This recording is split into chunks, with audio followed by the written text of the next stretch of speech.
देखें, आजकल जब किसी ने आपको छोड़ना होता है ना, या आपसे अपना पीछा छुड़वाना होता है, तो वो कभी भी आपके मुंह के ऊपर सीधा नहीं कहेगा। सबसे पहले वो गायब होगा,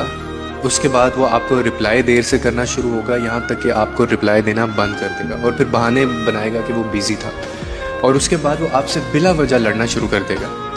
और फिर वो अपनी गैर मौजूदगी के लिए बहाने और एक्सक्यूज़ेस बनाने लगेगा बार बार कि मैं यहाँ बिज़ी था, मैं वहाँ बिज़ी था। और जब आप पूछेंगे ना कि क्या हुआ, या रिप्लाई क्यों नहीं दे रहे थे, या अवेलेबल क्यों नहीं होते हो, तो उल्टा वो आप ही को ब्लैकमेलिंग करेंगे, आपके साथ ब्लेम करेंगे कि तुम्हारी वजह से ये सारी चीज़ें हो रही हैं। जब आपके साथ ऐसा होने लगे ना, तो फिर आप ये समझ लें कि वो शख्स आपको छोड़ने का फ़ैसला कर चुका है। असल हकीकत ये है कि जो लोग जाने का इरादा कर लेते हैं ना, वो सबसे पहले दिल से निकालते हैं आपको, उसके बाद उनके रवैये बदलते हैं और आखिर में वो फिर लफ्ज़ों से खेल के आपके ऊपर डाल के वो रिश्ता ख़त्म कर देते हैं। यानी वो ख़ुद को मुजरिम साबित करने की बजाय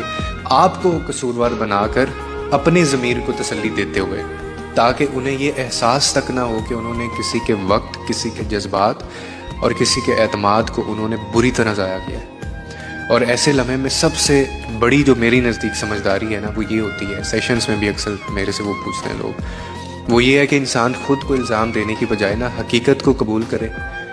क्योंकि जो दिल में नहीं रहना चाहता ना, उसे रोकने की कोशिश जो है वो सिर्फ आपकी अपनी इज़्ज़त और आपके अपने सुकून को नुकसान पहुंचाती है। ऐसा शख्स आपकी ज़िंदगी में अगर रह भी जाए ना, तो भी ये घाटे का सौदा है। तो कभी भी जो छोड़ना चाहता है उनको जाने दें।